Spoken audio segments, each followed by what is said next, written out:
질문으로 제가 말씀을 시작하겠습니다. 요즘 들어 우리가 살고 있는 이 지구촌의 큰 문제가 뭐라고 생각을 하십니까? 우리 지구촌의 큰 문제가 뭐라고 생각하세요? 엊그제 동부 쪽에 폭설이 내렸어요. 그 이름도 요나스예요. 요나스. 근데 그 스톰으로 인해서 저희 조카가 살고 있는데 사진을 찍어 보냈는데 30인치의 눈이 내렸대요. 76cm의 눈이 내렸대요. 이런 지구 온난화의 결과로 인한 환경 문제가 우리 지구가 겪고 있는 큰 문제인가? 아니면 지금 유럽 대륙을 공포로 몰아넣고 있는 그런 테러 문제, 난민 문제, 이것이 정말 이 지구촌이 겪고 있는 가장 심각한 문제인가? 아니면은 지구촌 전체를 불안의 수렁으로 몰아넣고 있는 어떤 경제적인 불안함, 이것이 우리 지구촌의 큰 문제인가? 아니면 종교적으로 교회가 타락을 해서 무기력해짐으로 교회들이 세상과 타협하고 하나님의 사람들이 세상과 타협하며 살아가는 것이 진정 이 지구촌의 큰 문제인가? 어떤 게 가장 큰 문제 같아요? 어떤 게? 실은 이 모든 것들이 서로 얽히고 설키고 덮치고 쌓이고 어떤 것이 더 문제이고 없이 그냥 다 복합적으로 이걸 총체적으로라고 이야기하는데요. 총체적으로 이런 것들이 뒤죽박죽이 되어서 마치 우리 앞에 놓여있는 안개가 낀 것처럼 우리 앞에 우리 지구촌의 미래를 이 안개 같은 것이 가득 끼어 있으니까 그 뒤가 안 보이니까 사람들이 미래의 불확실한 것에 대해서 그 뒤가 안 보이는 것 때문에 불안해하고 그리고 두려움에 놓여 있다고 생각이 들어요. 이렇게 지구촌 전체가 총체적으로 몸살을 앓고 있는 것과 같은 이런 모습을 보면서 저에게 성경적으로 이것을 어떻게 이걸 뽑아내서 말씀을 나눌까 생각할 때 떠오른 성경이 이사야였어요. 그래서 제가 이사야를 선택을 했어요. 이사야 선지자는 그 예언서의 서론을 이렇게 시작을 하고 있었어요. 이스라엘 백성들아, 너희들이 지은 죄악으로 말미암아 너희는 필연코 하나님의 심판을 면하지 못할 것이다. 그거예요. 그게 이사야를 시작하는 이사야의 서론이에요. 그러나 하나님께서 너희 가운데 몇 명, 그걸 렘넌트라는 단어를 썼어요. 남은 자들 몇 명, 그 사람들을 통해서 하나님이 그들에게 약속한 것을 신실하게 지킬 것이다. 그 약속이 뭔가? 때가 되면은 메시아를 너희들에게 보내주어서 그 메시아가 너희의 죽어가던 것을 구원시킬 것이고 너희의 피폐해져 가던 모든 것들을 회복시켜 줄 것이다. 이것이 이사야가 우리에게 주려고 하는 메시지의 팀이에요. 자, 이런 맥락을 보면서 이 총체적으로 지구가 몸살을 앓고 있는 이런 여러 가지의 문제들이 지금 우리 눈앞에 있는 것을 우리가 경험하며 보면서 오늘 말씀을 살펴보려고 그래요. 오늘 본문은 큰 성읍 이스라엘에게 심판을 선포하는 하나님의 메시지예요. 너 큰 성읍 예루살렘아, 너 휘황찬란하고 아름다운 자랑스러운 것을 가지고 있는 예루살렘아, 너희에게 심판이 임할 것이다. 그런데 너희가 심판을 받아야 되는 이유가 뭐냐? 그것을 오늘 9절 이하의 몇 절 속에서 이야기해 주고 있어요. 너희들이 심판받아야 될 이유는 너희 안일한 여인들이 일어나 내 목소리를 듣지 않고 있고 너희 염려 없는 딸들, 염려를 하지 않으면서 살아가는 너희들이 내 말에 귀를 기울이지 않고 있기 때문이라. 그거예요. 하나님의 선포의 말씀이 너희들에게 가는데 너희가 귀를 기울이지 않고 있다 이거예요. 지금 선지자는 다가올 재난이 있는데도 불구하고 거기에 전혀 걱정하지 아니하고 내 현실의 삶을 그냥 자신만만하게 두려워할 줄 모르는 그런 여인들에게 내 말에 귀를 좀 기울여야 되겠다, 내 말에 귀를 좀 기울여보라, 그렇게 소리를 지릅니다마는 여기에 여인이라고 표현된 것은 여자들을 말하는 것 아니라 이스라엘이라는 나라를 여성 명칭으로 사용했을 때 이스라엘 너희 백성들아, 너희들이 나라의 멸망이 지금 눈앞에 다가왔음에도 불구하고 너희들이 안일하게 무감각한 태도로 오늘을 그렇게 살아가느냐? 너희들은 지금 거짓 평안에 속고 살아가고 있는 거야. 거짓 평안에 속고 살아가고 있다. 그러면서 선지자가 독특한 표현을 써요. 무슨 표현을 썼는가 하면 1년 남짓 지나면 너희가 당황하게 될 건데, 1년 이전에, 지금 여기 1년이라는 말은 시간적으로 1년은 아니에요. 이게 짧은 시간이라는 그런 표현이에요. 얼마 되지 않아 가까운 시간 내에 너희들이 굉장히 당황하고 떠는 때가 오게 될 텐데, 날짜를 정하지는 않았어요. 어쩌면 너희에게 죽음이 너희들에게 임할지도 모르는데, 그때 너희는 그때가 이르면 굉장히 당황할 것이고 무서워 떨게 될 것인데, 뿐만 아니고요, 너희들이 경작하는 그 경작지가 다 황폐하여져서 너희들이 평소에 많은 소출을 얻던 그런 곡식들을 얻지 못하게 될 것이고, 포도원, 그리고 그 포도나무에 과실을 많이 맺던 그런 포도나무들이 곡식이 사라질 때가 올 거야 라고 이야기를 하는 거예요. 여러분, 이 내용을 늘 우리가 성경을 읽을 때는 성경 속에서만 2700년 전의 이야기로 이해할 것이 아니라 이 말씀을 오늘이라는 시점에서 어떻게 우리가 상황화시켜야 되느냐, 이게 중요한 거거든요. 말씀을. 오늘로 이거를 가지고 와서 우리가 설명을 해보게 되면은, 우리가 지금 이 땅에 와서, 이민 와서 잘 살아보려고 저도 여러분도 어느 한 가정 불문하고 아둥바둥 하면서 뭐 하려고요? 잘 살아보려고 애를 쓰지만, 그러나 현실적으로 우리에게 닥쳐오는 그런 일들, 정치적인 문제나 자연적인 문제나 비즈니스적인 이런 문제들이 우리들의 수입이 점점 줄어들고 있는 것 같아요. 여러분, 그거 느끼지 않으세요? 우리는 정말 수고하고 애쓰는데 우리의 수입은 점점 줄어드는 것 같다. 이게 뭐냐면 예언적인 내용을 우리들의 삶 가운데 늘 생각해야 된다는 것이에요.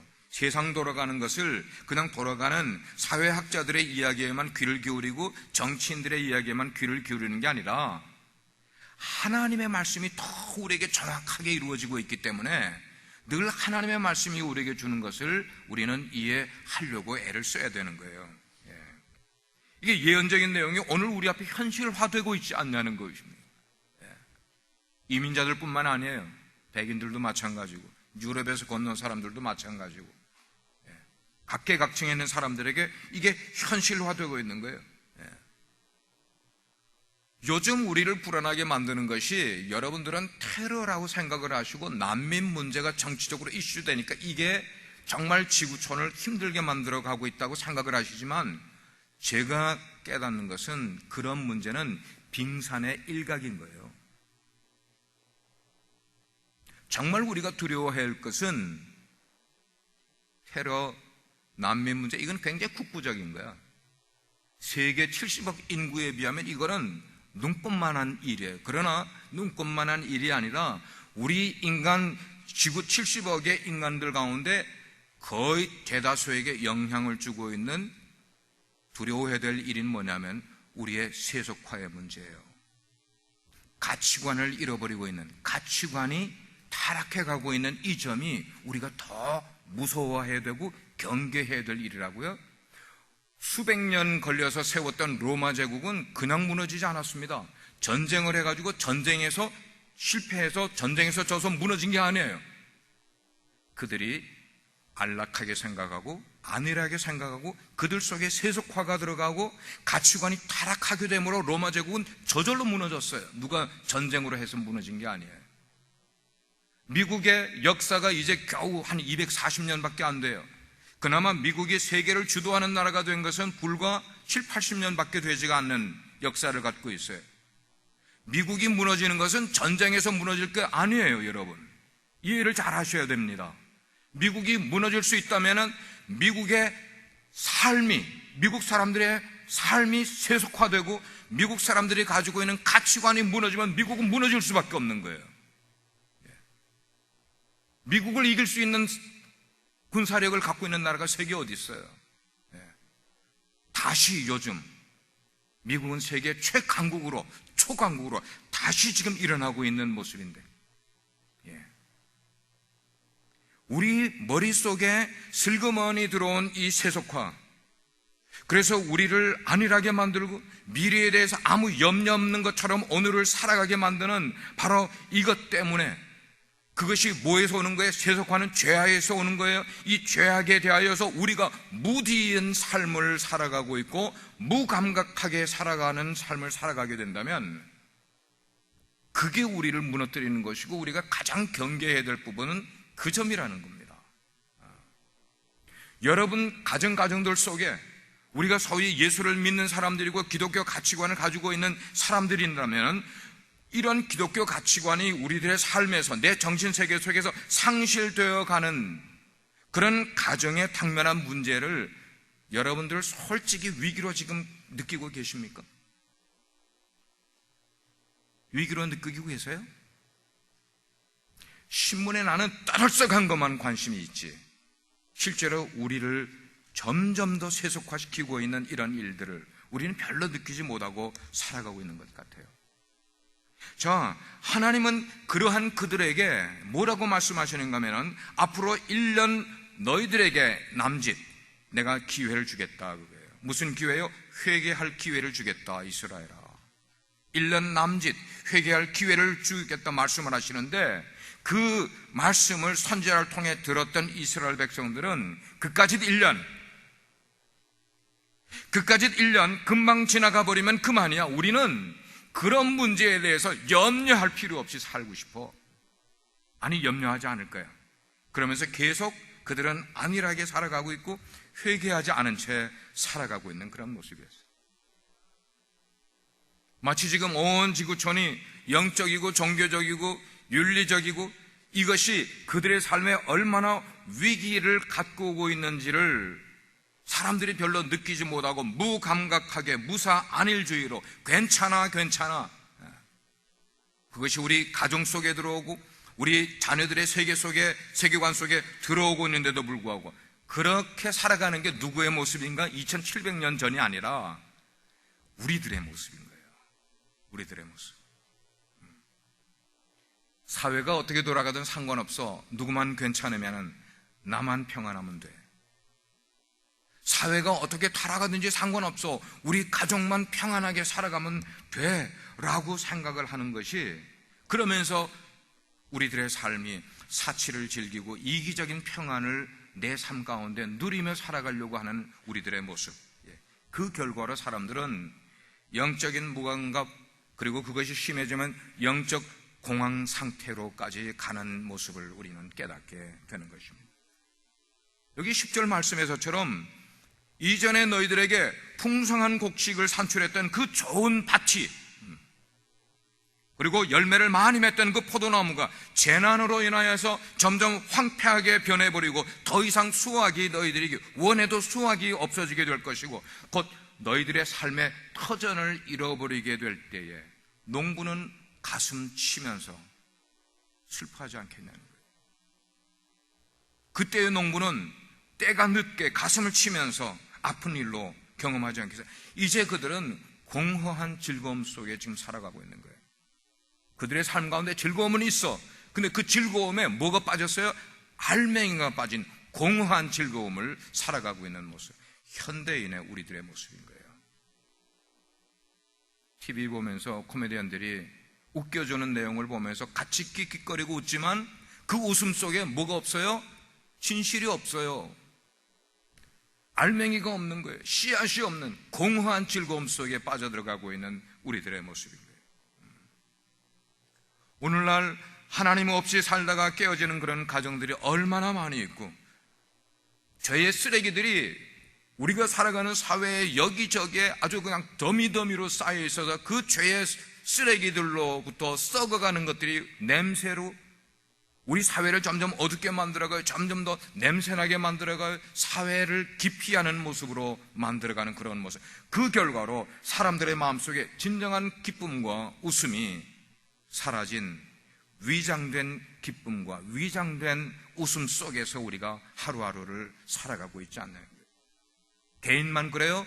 공동체가 누리던 그 진정한 즐거움이 점점 공동체 속에서 사라져가는 것입니다.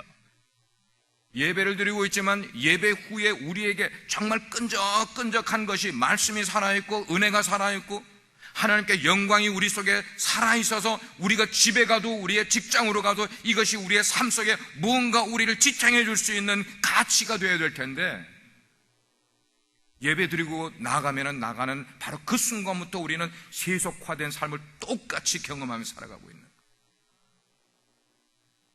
14절 말씀을 보세요. 이렇게 표현해 놨어요. 대저 궁전이 폐한 바 되며, 그 화려하고 찬란했던 궁전이 폐한 바 되며 인구 많던 성읍이 장막하며 오벨과 망대가 영원히 굴혈이 되며 들나귀가 즐기는 곳과 양떼의 초장이 된다. 이 말이 그 뜻이라는 거예요. 그 뜻인 거예요. 아름답고 풍성하던 예루살렘 성이 영원한 황무지가 되어버리고, 그 성에 아름답고 귀족들이 살던 바로 그곳에 들나귀들이 들어와서 거처를 정하고 있고 양떼들이 들어와서 자기들의 살림살이로 차지하고 있는 거예요. 그 예루살렘 성이 AD 70년에 로마의 타이터스 장군에 의해서 몰락이 된 다음에 1948년 이스라엘이 독립할 때까지 이스라엘의 나라는 1900년 동안 들나귀들이, 가축들이 그 땅을 차지하고 더럽히는 그런 땅으로 변해버리는 거예요. 그러므로 이사야 선지자는 이렇게 영적인 무지 상태로 살고 있는 바로 그 부녀들을 향하여서 뭘 외치고 있어요? 회개를 촉구하고 있는 거예요. 여러분들이요, 여러분의 오늘의 삶을 돌아보고 회개해야 됩니다 라고 이야기하는 거예요. 왜냐하면 영적으로 안일한 삶의 태도, 그것은 언제 터질지 모르는 지뢰밭 위를 걸어가는 것과 똑같다는 거예요. 영적으로 안일하게 살아가고, 그런 사람들은 마치 내가 지금 지뢰밭 위를 걸어가는 거예요. 그게 뭐냐요? 내 소유만 가지고, 내 삶에 관계된 그런 평안만 가지고 인생을 살아가는 사람들은 죄다. 뭐예요? 지금 영적인 지뢰밭 위를 걸어가는 사람들의 삶의 모습과 같다는 것이죠. 하지만 그들이 믿고 그들이 디펜드하고 살아왔던 바로 세속화되었던 그런 것들이 어느 날엔가 밟아버렸어요. 지뢰 밟으면 어떻게 돼요? 그냥 있어요? 터져버리는 거야. 터져버리는 거야. 지뢰는 언제 터질지 모르는 거. 우리가 밟으면 터지는 거예요. 그게 터지면은 우리가 행복으로 여겼던 것들이, 우리가 평안으로 생각했던 것들이, 우리가 그렇게 붙들고 있었던 우리의 생명이 한순간에 같이 뻥 터져버리는 거예요.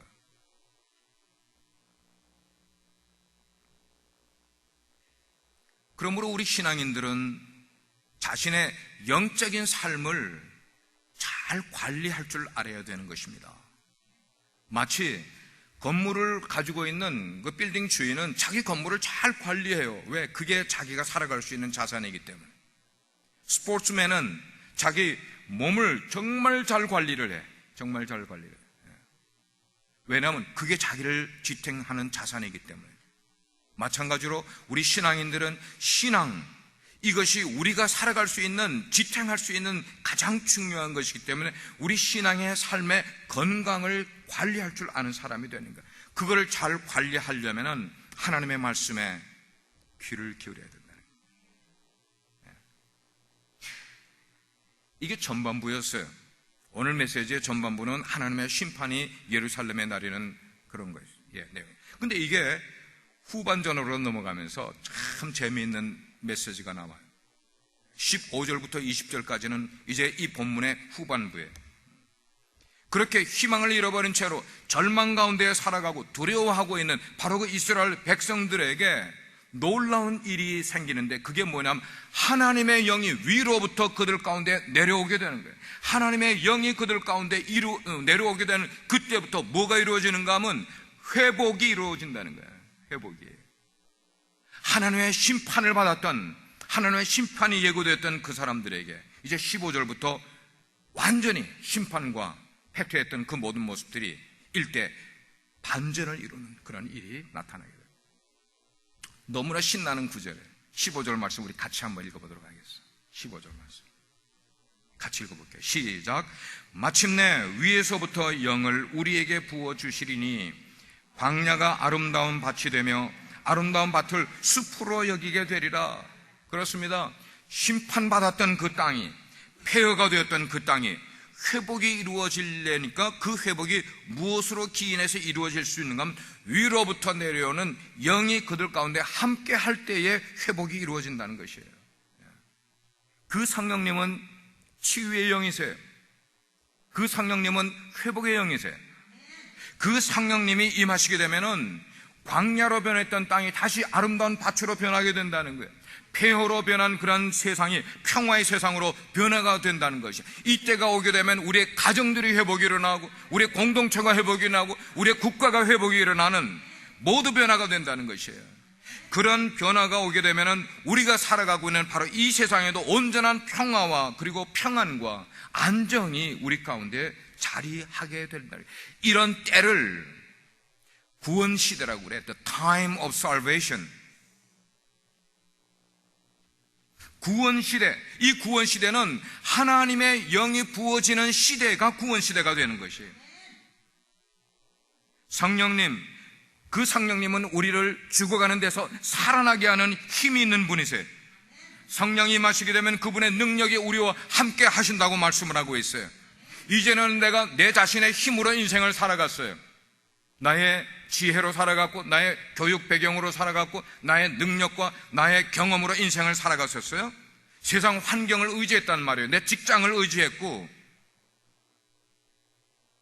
백을 의지했고 아는 사람들을 의지했었어요. 근데 그렇게 살아가는 삶의 결국이 어떻게 되느냐? 실패하고 말았어요. 우리 인생이 패망을 하고 말았어요. 내 인생에 진정한 평화도 없었고 안전도 안 됐었어요. 자, 그랬던 내 삶에 누가 임하게 되니까 위로부터 하나님의 성령이 임하게 되니까 광야 같던 내 삶이 싹이 돋아나기 시작하라는 거예요.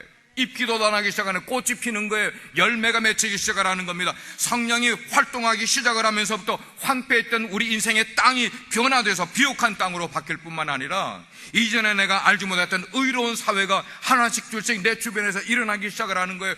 회복이 일어나는 거예요. 회복이. 예. 온 열방이 추구하고 있는 그런 진정한 평화가 이 땅에 임하게 될 것을 메시지를 통해 말씀해 주고 있는 거예요. 18절, 19절, 20절 말씀을 보세요. 이제까지 이스라엘은 그렇게 위협을 받던 그런 외부의 강국들, 이사야 때는 그 위에 아수르라는 나라가 있었어요. 지금의 시리아예요.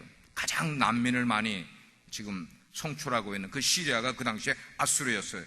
그 아수르, 그러면서 늘상 이스라엘 왕이 취임을 하면 제일 먼저 아수르 대국에 조공을 바쳐야 되는 그런 관계였었는데 그 세상 권세들로부터 하나님의 백성들이 더 이상 위협을 받지 않게 되는 거예요. 방해를 받지 않게 되는 거예요. 안전합니다. 자유롭습니다. 그리고 쉼이 있는 안식을 누리는 삶으로 변화되는 것을 하나님께서 약속을 해주셨어요. 어떻게 그런 삶을 살아갈 수 있습니까? 우리가 어떻게 그런 삶을 누릴 수가 있을까요? 예, 하늘에서 하나님이 주시는 성령이 우리 가운데 임하시면 그런 일이 시작되는 줄 믿으시기 바랍니다. 그렇게 되면 성령이 우리 가운데 임하면 현 세대가 가는 그 모든 세속과의 바람이 있다 할지라도 안일함이 변화해서 우리의 마음을 새롭게 만들어가게 되는 것이에요. 우리의 삶에 있던 염려들이 다 떠나게 되고 평안이 우리 마음 가운데 자리 잡게 되는 거예요. 슬픔이 변화해서 기쁨이 우리의 삶 가운데 찾아오게 되는 거예요. 그런 성령님을 2016년 여러분들이 모시고 살아가는 한 해가 되기를 주님의 이름으로 축원드립니다. 새로운 구원이 우리에게 와야 되는 거예요. 새로운 회복이 우리의 삶 가운데 와야 되는 거예요. 하나님이 그걸 우리 교회에 약속으로 주신단 말입니다. 그래서 누구든지 예수를 믿고 구원을 얻게 되면은 성령님이 그 안에 거하시게 돼요. 그래서 그의 마음을 천국으로 바꾸어 주시겠다고 약속을 하고 계세요.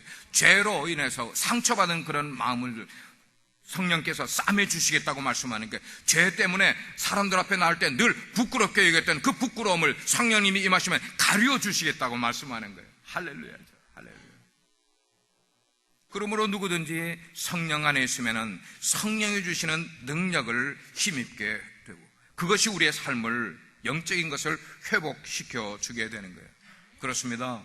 성령님이 임재하시면 하나님의 능력을 덧입으시는 줄 믿으시기 바랍니다.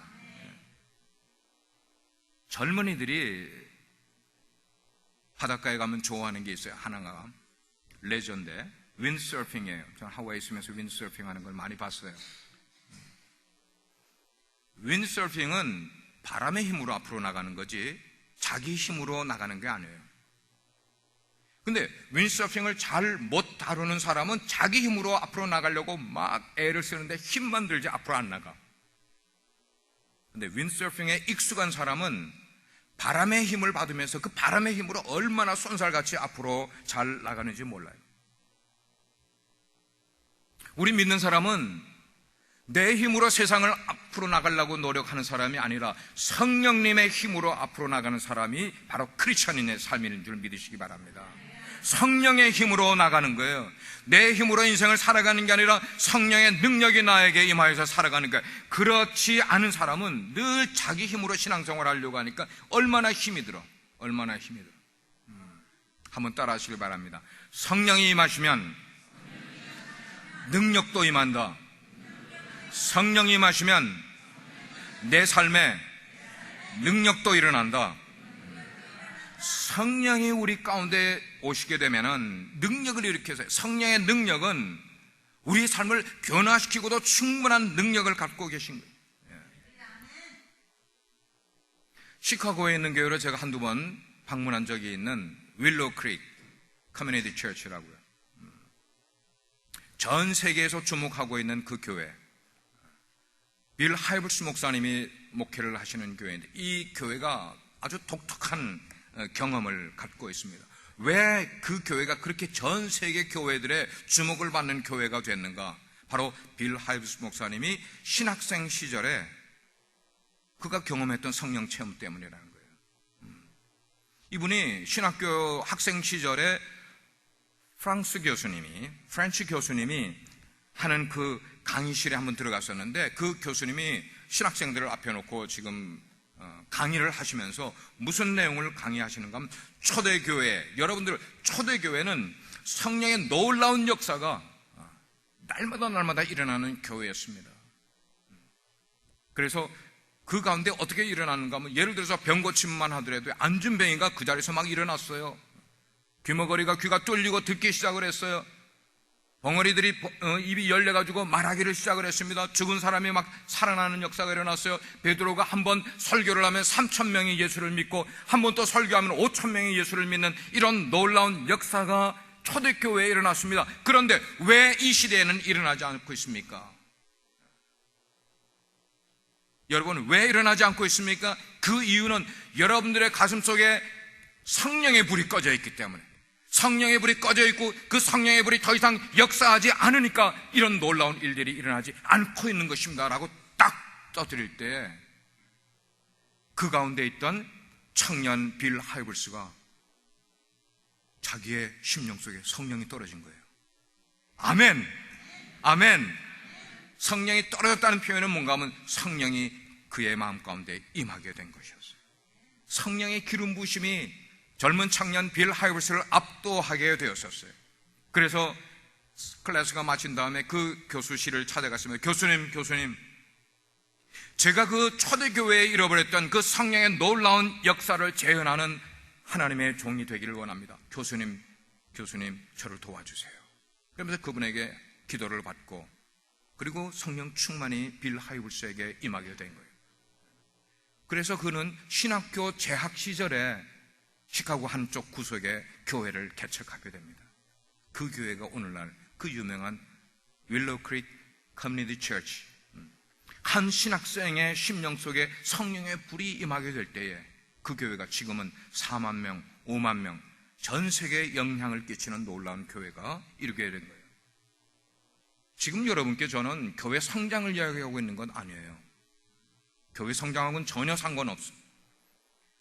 사람들이 우리가 모이게 될 때, 예배로 모일 때 정말로 우리 속에 성령 충만을 사모하면서 우리가 모이게 돼서 주님 앞에 예배할 때 우리의 찬양이 성령님을 사모하는 가운데, 우리의 기도가 성령님을 간절히 사모하는 가운데, 우리가 말씀을 들을 때 그냥 듣지 않고 성령님을 사모하는 가운데 우리가 하나님께 올려드리면 이 예배는 하나님이 얼마나 기뻐 받으실 예배가 되는데, 그러면 우리가 그렇게 사모하는 심령들이 모여서 예배하게 되면은 우리가 예배를 들을 때마다 성령이 우리 가운데 임재하시고 우리 가운데 충만하시며 우리 가운데 역사하시는 일들이 일어날 줄 믿으시길 바랍니다. 이게 성령 충만의 역사예요, 여러분. 성령의 임재와 성령의 역사가 우리 가운데 일어나게 되면은 인생에 무기력하던 사람들 가운데 새로운 힘이 얻게 돼요.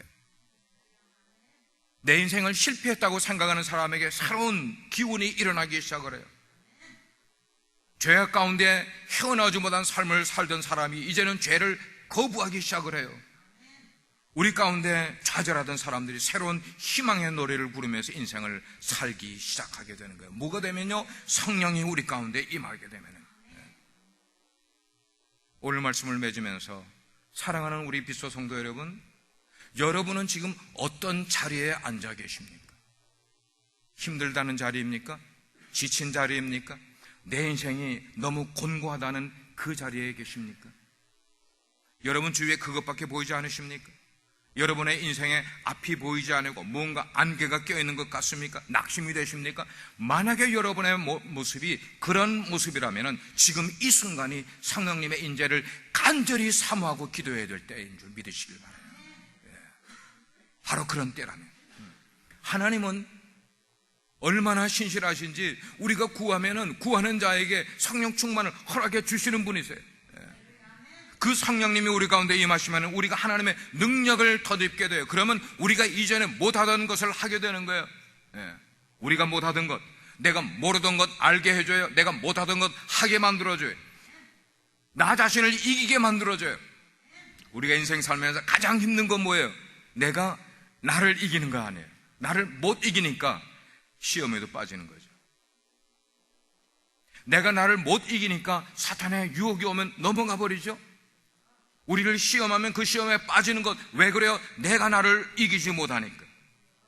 죄를 분별하지 못하는 것. 이 모든 문제들이 성령님이 하시면은 함께 해결받은 놀라운 역사를 경험하게 된다는 거예요.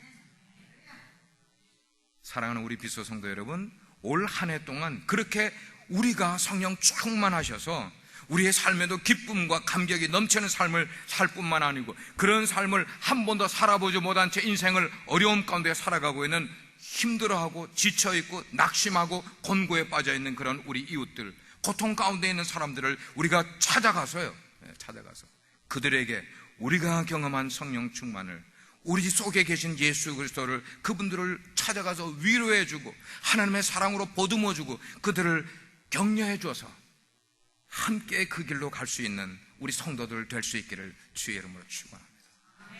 머리 숙이십시오.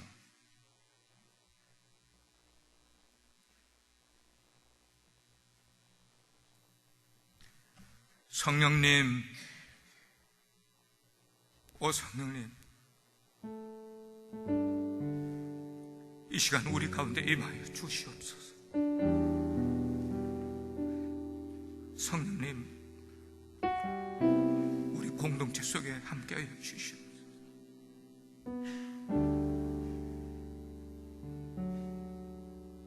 황폐함과 패망에 빠져있던 이스라엘에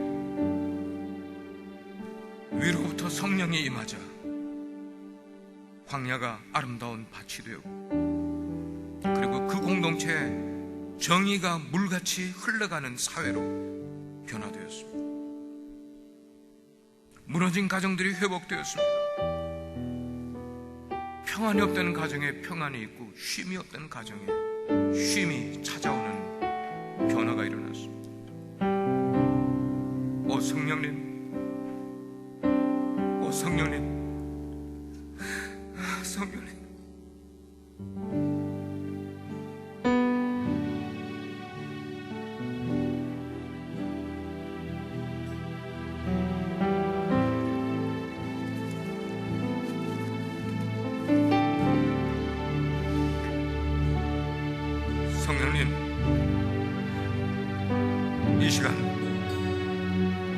가운데 함께하여 주시옵소서.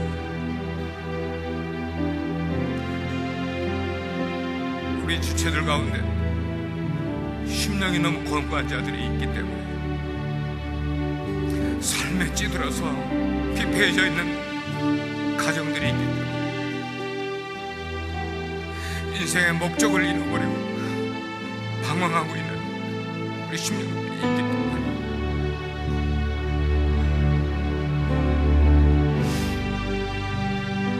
우리 가운데 있는 쓴뿌리가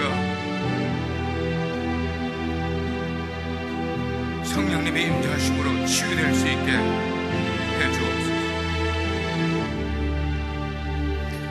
우리를 괴롭히는 원수 마귀의 그 견고한 진이 무너져 내리게 해주옵소서. 우리를 오늘도 죄악의 길로 이끌어가려고 하는 그 악한 영의 유혹에서 건져냄을 받을 수 있게 해주시옵소서. 주님, 우리의 안일하게 살아왔던 부분들, 세속화되게 살아왔던 우리들의 모습을 성령의 불로 태워주시기 바랍니다. 오 성령의 불이 우리 가운데 임하여 우리의 죄악된 모습을 태워주시기 바랍니다. 이제는 새롭게 변화된 모습으로 살아가기를 원합니다. 새로운 마음을 가지고 살아가는 자들 되게 하시고 세상을 향하여 떳떳하게 하나님을 선포하여서 그들을 하나님 나라로 이끌 수 있는 담대함을 허락해 주시옵소서.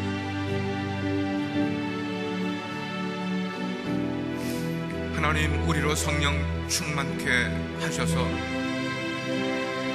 예배 때마다 하나님을, 아버지 하나님을 정말 기쁘게 해드릴 수 있는 예배자들 되게 해 주옵소서. 건성으로 찬양 부르던 사람들이 이제는 우리의 속으로 찬양 부르게 하여 주시고, 입술로만 기도하던 우리의 모습이 이제는 우리의 진심으로 기도할 수 있는 교회, 상한 심령들이 찾아오면 당연히 위로받고, 낙심과 절망 속에 있었던 사람들이 우리 교회 찾아오면 하나님의 사랑을 경험하는 그런 성령 충만한 교회, 아버지 우리의 영을 회복시켜 주옵소서. 하나님, 우리의 영을 회복시켜 주옵소서. 이 시간 한 2분 동안 여러분의 영적인 회복을 위해서 하나님께 간절히 기도하는 시간 갖겠습니다. 주님의 이름을 찾으면서 나의 무뎌진 그런 마음을, 무감각해진 마음을 성령이 임하셔서 새롭게 만들어 달라고 우리가 한 2분 동안 통성으로 기도하는 시간 갖겠습니다. 아버지 하나님,